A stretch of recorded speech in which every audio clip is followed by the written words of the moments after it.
Assalamualaikum warahmatullahi wabarakatuh.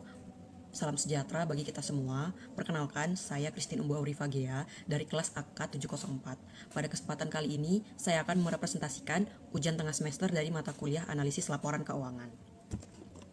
Tujuan presentasi saya adalah yang pertama, menjelaskan ruang lingkup dari analisis laporan keuangan. Yang kedua, bagaimana cara melakukan analisis laporan keuangan. Dan yang ketiga, rasio yang digunakan dalam analisis laporan keuangan. Sebelumnya, kita akan mempelajari pengertian dari analisis laporan keuangan. Menurut Mamdu dan Abdul Halim, analisis laporan keuangan adalah proses mengelola dan menafsirkan data laporan keuangan untuk menilai kondisi dan kinerja perusahaan. Sedangkan menurut Harahap, analisis laporan keuangan memberikan jawaban apakah kondisi keuangan perusahaan sedang baik ataupun buruk.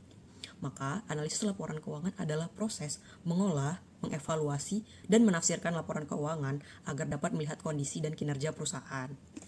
Nah, analisis di sini bukan hanya sekedar memahami angka atau membaca angka, tapi tahu apa arti dari angka-angka tersebut, kondisi dan perubahannya, serta apa pengaruhnya terhadap kesehatan perusahaan. Lalu, apa komponen yang dikaji dalam analisis laporan keuangan?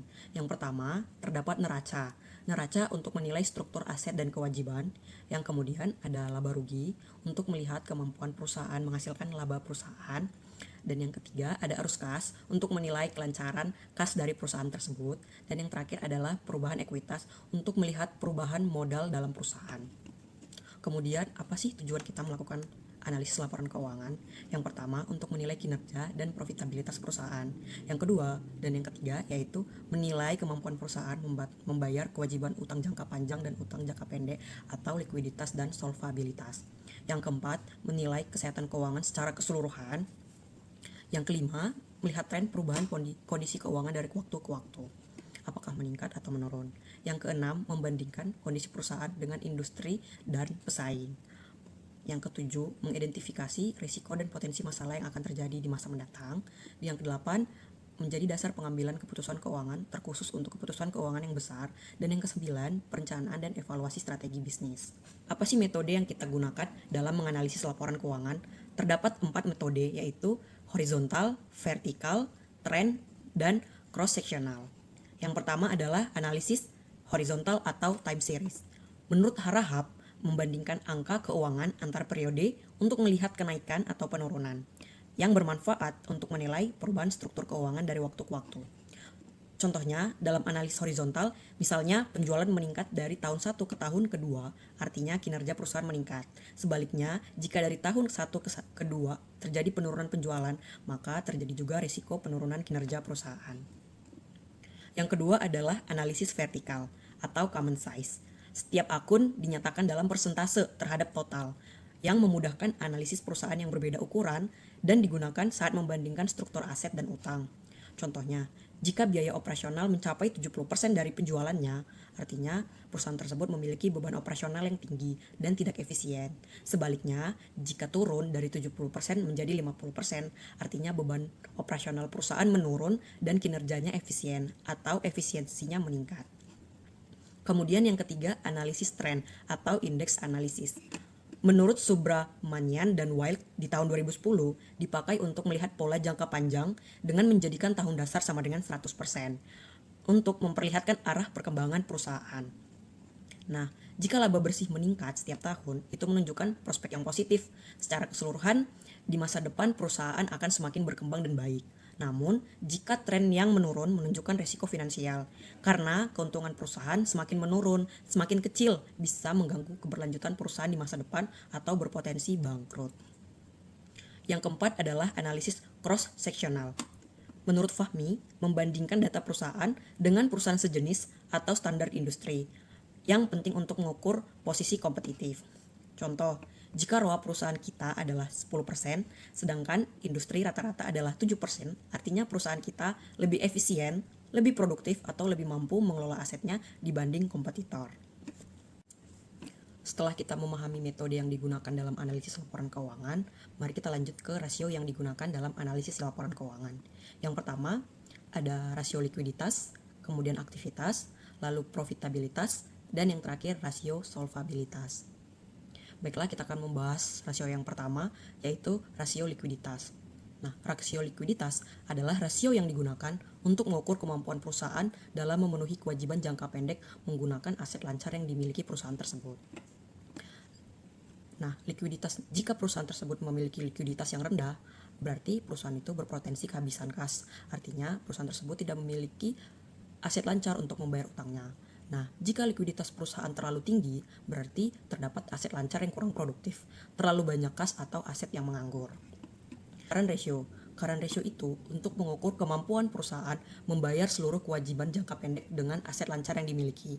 Rumusnya, aktiva lancar dibagi dengan utang lancar.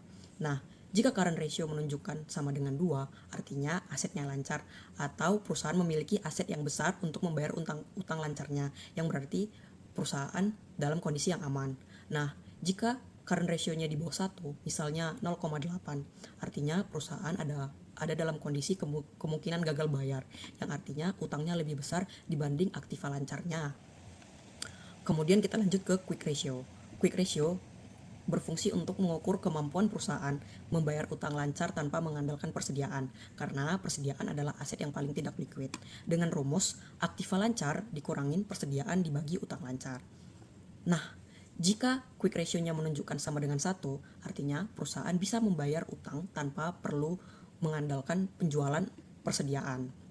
Nah, jika quick ratio-nya berada di bawah 1, artinya perusahaan memiliki cash yang sedikit untuk membayar utang. Artinya perusahaan bergantung pada penjualan persediaan. Kita lanjut ke cash ratio. Cash ratio digunakan untuk mengukur kemampuan perusahaan membayar utang lancar hanya dengan kas dan setara kas yang tersedia, yang digunakan dengan rumus kas dibagi utang lancar.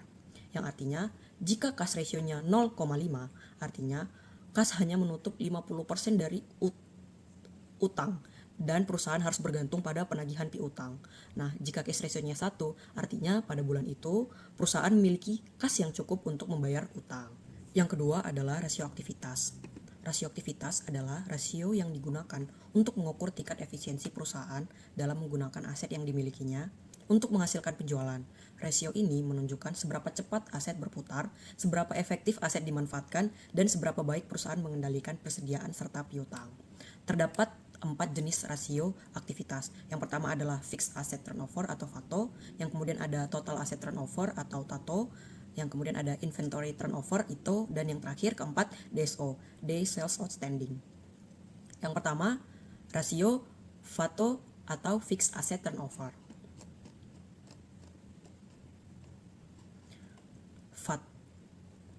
Yang pertama FATO, fixed asset turnover, yang digunakan untuk mengukur seberapa efektif aktiva tetap yang digunakan untuk menghasilkan penjualan. Dengan rumus, penjualan dibagi dengan aktiva tetap. Yang artinya, jika FATO tinggi, berarti aset tetap aktif menghasilkan pendapatan. Nah, jika FATO-nya rendah, artinya aset menganggur atau tidak produktif. Yang artinya penjualannya lebih sedikit dibanding aktiva tetapnya. Kemudian ada TATO. Kedua, TATO atau Total Asset Turnover, mengukur efektivitas seluruh aset dalam menciptakan penjualan, digunakan untuk menilai tingkat produktivitas aset dengan rumus penjualan dibagi total aset. Nah, jika TATO bernilai 2, artinya setiap satu rupiah aset menghasilkan 2 rupiah, yang artinya sangat efisien. Aset bekerja keras untuk menghasilkan pendapatan. Nah, jika TATO-nya rendah, berarti asetnya terlalu besar dibandingkan penjualan yang dihasilkan perusahaan. Perusahaan mungkin punya aset yang tidak produktif, boros, jarang digunakan, dan tidak optimal. Yang ketiga, ITO atau Inventory Turnover, yang digunakan untuk mengukur berapa kali persediaan diubah menjadi penjualan dalam satu periode. Nah, ini digunakan menghindari produk yang kadaluarsa atau overstock. Dengan rumus penjualan dibagi persediaan. Nah, jika ITO-nya tinggi, berarti persediaan cepat terjual, persediaan tidak menumpuk di gudang yang artinya menghemat biaya. Nah, jika ITO-nya rendah, berarti ada risiko penumpukan barang di gudang dan biaya penyimpanan yang lebih tinggi. Kemudian, risiko barang bisa rusak, kadaluarsa, atau tidak laku, serta menandakan bahwa terdapat manajemen persediaan yang kurang optimal. Nah, yang terakhir, yang keempat, DSO atau Day Sale Outstanding, yang mengukur rata-rata jumlah hari perusahaan menagih piutang menjadi kas, penting untuk menilai kualitas pengelolaan piutang perusahaan. Dengan rumus piutang dibagi penjualan dibagi 365 hari. Nah, Jika DSO-nya rendah, artinya penagihannya cepat, artinya arus kas perusahaan lancar dan sehat karena customer cepat membayar. Nah, bagaimana jika DSO-nya tinggi? Yang artinya risiko piutang macet atau customer tidak membayar utangnya. Kemudian perusahaan akan terkendala untuk menerima uang yang menyebabkan arus kasnya jadi macet. Yang ketiga adalah rasio profitabilitas. Rasio ini untuk menilai kemampuan perusahaan menghasilkan laba dari kegiatan operasionalnya, baik berdasarkan penjualan, total aset, maupun modal sendiri. Rasio ini menunjukkan tingkat efisiensi dan efektivitas manajemen, serta menggambarkan seberapa baik perusahaan memanfaatkan sumber dayanya untuk menciptakan pendapatan. Yang pertama, gross profit margin. Nah, gross profit margin ini berguna untuk mengukur kemampuan perusahaan menghasilkan laba kotor setelah dikurangi dengan biaya pokok penjualan atau HPP. Dengan rumus laba dikurangi penjualan. Nah, jika GMP-nya tinggi, itu tandanya perusahaan bekerja dengan sangat efisien. Biaya pokoknya rendah, tapi harga jualnya tetap tinggi, sehingga perusahaan memiliki margin yang besar. Nah, itu mencerminkan pengelolaan produksi yang baik, negosiasi dengan pembeli yang baik, atau perusahaan memiliki posisi di pasar yang kuat. Nah, bagaimana jika GMP-nya rendah? Nah, artinya biaya pokoknya terlalu besar.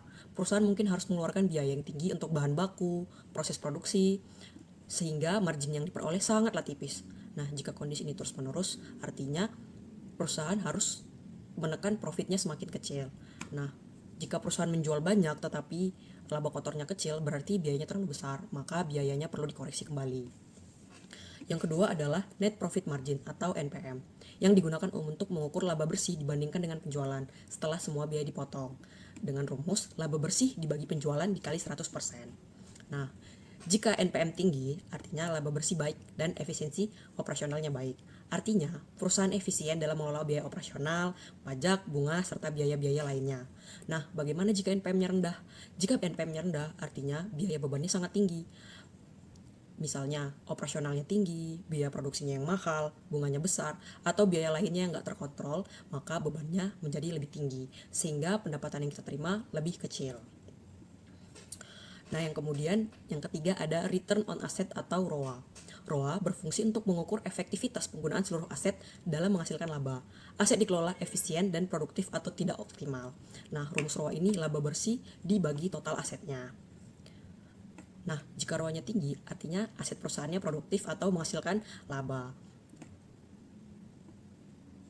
Artinya, perusahaan mampu memanfaatkan asetnya dengan efektif untuk menghasilkan laba, misalnya mesin, bangunan, persediaan, dan peralatan, yang produktif dan memberi kontribusi besar terhadap keuntungan di perusahaannya atau laba.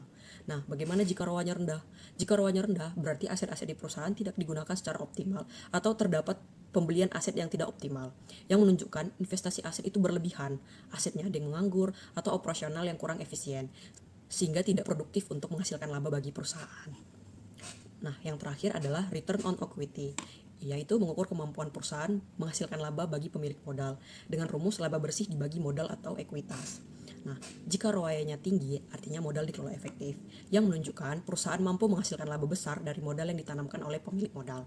Nah, modal itu digunakan secara efektif, strategi operasionalnya berjalan dengan baik, dan manajemen mampu memberikan return atau laba yang menarik untuk para pemegang sahamnya. Sebaliknya, jika ROE-nya rendah, artinya strategi modalnya tidak efisien. Modal yang diberikan oleh para pemegang saham tidak menghasilkan laba yang baik atau laba yang setara dengan modal yang mereka berikan. Artinya perusahaan perlu dievaluasi lagi dan bagaimana cara mereka mengelola modal tersebut dan strategi investasinya sehingga menghasilkan laba yang begitu tidak sebanding dengan modal yang ditanamkan para pemegang saham. Nah, yang keempat dan yang terakhir adalah rasio solvabilitas. Rasio ini yang digunakan untuk menilai kemampuan perusahaan untuk memenuhi kewajiban jangka panjang, baik kewajiban pokok maupun bunga. Rasio ini mencerminkan struktur permodalan, tingkat ketergantungan terhadap utang, serta tingkat risiko keuangan perusahaan. Nah, rasio ini ada dua, yaitu debt to total asset ratio atau DAR, dan yang kedua debt to equity ratio atau DER. Yang pertama, debt to total asset ratio atau DAR, menilai seberapa besar aset perusahaan dibiayai oleh utang atau struktur pendanaan dengan rumus total utang dibagi total aset dikali 100%. Nah, jika DAR-nya tinggi, artinya perusahaan tersebut ditopang utang. Porsi aset perusahaan yang dibiayai oleh utang sangatlah besar. Risikonya tinggi karena perusahaan harus mampu membayar utang, bunga, dan pokok utang dalam jangka panjang. Nah, jika kadarnya rendah, berarti sebagian besar aset perusahaan dibiayai oleh modal sendiri, bukan utang. Kondisi yang seperti ini dianggap lebih sehat dan aman karena risiko terhadap beban utang bunga dan pokok bunga yang jangka panjang menjadi lebih kecil. Nah, yang kedua ada DER. DER itu Debt to Equity Ratio, atau untuk menilai seberapa besar utang dibandingkan ekuitas atau modal. Pengeluaran modal lebih hati-hati pada DER tinggi. Nah, jika DER-nya tinggi, maka jumlah utang jauh lebih besar dibandingkan modal sendiri. Nah, kondisi ini akan meningkatkan beban bunga yang pada akhirnya kita harus menekan laba bersih perusahaan atau perusahaan hanya bergantung pada laba bersihnya. Nah, jika terdapat penurunan laba bersih sedikit saja, itu akan berefek pada kemampuan perusahaan untuk membayar utang. Nah, bagaimana jika DER-nya rendah? Nah, jika DER-nya rendah, berarti perusahaan lebih banyak menggunakan modalnya sendiri daripada utang. Nah, kondisi yang ini lebih aman karena resiko beban bunga dan pokok bunga menjadi lebih kecil kepada kreditor. Nah, struktur modalnya dianggap stabil untuk jangka panjang karena perusahaan tidak perlu bergantung pada penjualan atau menekan laba bersih di perusahaan. Nah, sekian hasil presentasi saya. Sebagai kesimpulan, analisis laporan keuangan merupakan alat yang penting untuk memahami kondisi dan kinerja perusahaan. Melalui berbagai metode yang kita bahas, metode analisisnya, dan rasio keuangan yang digunakan, kita dapat menilai seberapa efisien perusahaan bekerja, seberapa besar resikonya, dan bagaimana prospek perusahaan tersebut di kedepan harinya. Dengan memahami hasil analisis yang tadi, perusahaan dapat mengetahui apakah operasionalnya sudah sehat, berada dalam risiko yang seperti apa, apakah aman atau terancam, atau membutuhkan strategi perbaikan agar lebih kuat dan kompetitif. Demikian hasil presentasi saya. Saya Christine Umbu Aurifagea dari kelas AK704. Terima kasih atas perhatian Bapak, Ibu, dan teman-teman semua. Wassalamualaikum warahmatullahi wabarakatuh. Dadah!